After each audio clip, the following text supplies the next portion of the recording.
দর্শক, আমরা দেখেছি যে আমাদের এই বাংলাদেশে নির্বাচনের আগে কিছু কিছু সুশীল কিছু সুশীল মাদারচোদ বাইনচোদ খানকির ছেলে এই সুশীলগুলা বলতো যে নির্বাচন হোক, একমাত্র নির্বাচন হইলেই বাংলাদেশের সকল ধরনের সমস্যার সমাধান হয়ে যাবে এবং বাংলাদেশের সকল ধরনের অশ্লীল এবং সকল ধরনের ধর্ষণ, খুন এবং গুম এরকমভাবে যত ধরনের অপরাধ আছে নির্বাচন হলেই সকল কিছু সমাধান হয়ে যাবে।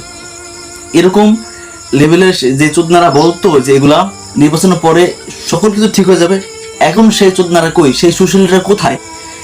এখন এই যে নির্বাচনের পরে সুন্দর মতো নির্বাচন সংগঠিত হয়েছে, জাতীয়তাবাদী দল ক্ষমতা আসছে, সুন্দর, কোনো সমস্যা নেই। কিন্তু এই নির্বাচনের পরে যতগুলো খুন হয়েছে, যতগুলো ধর্ষণ হয়েছে, সেগুলো সবগুলো ফিরিয়ে দেন। যে সুশীলরা বলতেন যে নির্বাচন মানে সকল কিছু সমাধান, এখন তারা এই ধর্ষণ, খুন, হত্যার যা হয়েছে সকল কিছু ফিরিয়ে দেন। যাদেরকে খুন করা হয়েছে তাদেরকে ফিরিয়ে দেন।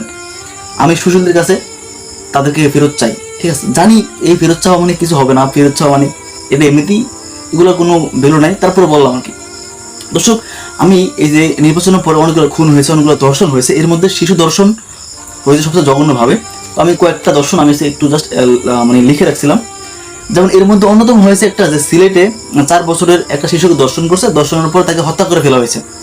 তারপরে ঠাকুরগাঁওয়ে 4 বছরের একটা শিশুকে দর্শন করে হয়েছে, দর্শন করার পর তাকে হত্যা করে ফেলা হয়েছে। তারপরে মুন্সিগঞ্জ 10 বছরের একটা শিশুকে দর্শন করছে, দর্শন করে এখান তো নয়, দর্শন করে তাকে আবার হত্যা করে ফেলা হয়েছে। এবং রিসেন্ট আমার বোন যে রামিসা 7 বছরের মেয়ে, তাকে দর্শন করে হত্যা করা হয়েছে। এই যে দেখেন, ডাবল হচ্ছে আপনার অন্যায় হচ্ছে।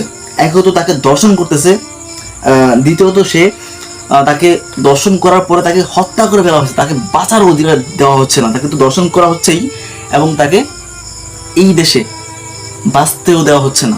তারপরে তাছাড়া সে একটা শিশু, সে মাত্র 7 বছর, 4 বছর, 10 বছরের একটা শিশু, কি বুঝে তাকে যে দর্শন করা হলো।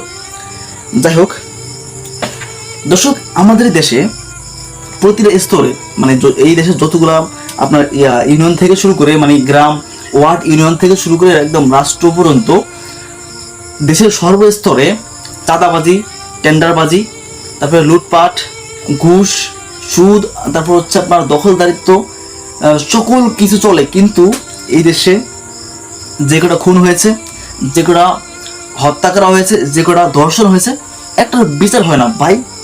এটা কেমন একটা কথা? এটা তো মানা যাচ্ছে না। দেখেন, এই দেশে সকল কিছু হচ্ছে, এই দেশে চাঁদাবাজি, টেন্ডারবাজি, লুটপাট সব কিছু হচ্ছে, সব কিছু চলতেছে, কিন্তু এই দেশে বিচারটাই হচ্ছে না। আর সব হচ্ছে, শুধু বিচারটাই হচ্ছে না। কেন বিচার হচ্ছে না? কারণ এই মগের মুলুকে তো হচ্ছে বিচার পাওয়া একটা হচ্ছে যে বিলাসিতা। মগের মুলুকে হচ্ছে বিচার পাওয়া হচ্ছে একটা বিলাসিতা, ঠিক আছে? দেখেন, আমাদের দেশে এই অপরাধ কেন বারবার হচ্ছে, কেন অপরাধ শেষ হচ্ছে না, আবার হচ্ছে? কারণ কি? দেখেন, যে দর্শক, যে খুনি, এরা খুন করে, দর্শন করে, টাকা দিয়ে আবার জামিন পেয়ে টাকার মাধ্যমে তারা আবার বের হয়ে যায়। টাকা খেয়ে আইন এখন টাকার কাছে বিক্রি হয়। এই দেশের আইন কতটা পছন্দ ধরলে আইন এখন টাকার কাছে বিক্রি হয়ে সেই অপরাধী তাকে হচ্ছে যে জেলে নেওয়া হয়। সে জেল থেকে বের হয়ে স্বাধীনভাবে ঘুরে আবারও সে আগের মতো করে সে অপরাধ করতেছে। দর্শকরা তাদেরকে জেলে নেওয়া হয়। উচিত তো ন্যায় বিচার তো করা হয় না। ন্যায় বিচার করা হলে এই দেশে আর দর্শন হইতো না, খুন হইতো না, হত্যা হইতো না। এই দেশে একবার দর্শন করলে তাকে জেলে নেওয়া হয়, সে আবার টাকা দিয়ে বের হয়ে এসে আবার সে দর্শন করে। এবং এদেশে কেউ খুন করলে সে জামিনের মাধ্যমে চলে আসে, আইসে আবারও সে খুন করে। এখন আমার মন থেকে একটা প্রশ্ন, একদম আমার সাদা দিল থেকে একটা প্রশ্ন আপনাদের কাছে, প্রিয় বন্ধু, প্রিয় ভাই, প্রিয় বোন এবং প্রিয় দেশবাসীর কাছে একটা প্রশ্ন আমি করি। আমার সেই প্রশ্নটা হচ্ছে এই যে রামিসা, আমার বোন, এই রামিসা যদি স্বরাষ্ট্রমন্ত্রীর মেয়ে হইতো, অথবা এই রামিসা যদি আমাদের মাননীয় প্রধানমন্ত্রী জনাব তারেক রহমানের মেয়ে হইতো, অথবা এই রামিসা যদি অন্যান্য এমপি মন্ত্রীদের মেয়ে হইতো, তাহলে কি এই দেশের সবাই মিলে তার বিচারের জন্য এত করে বিচারের জন্য রিকোয়েস্ট করা লাগতো?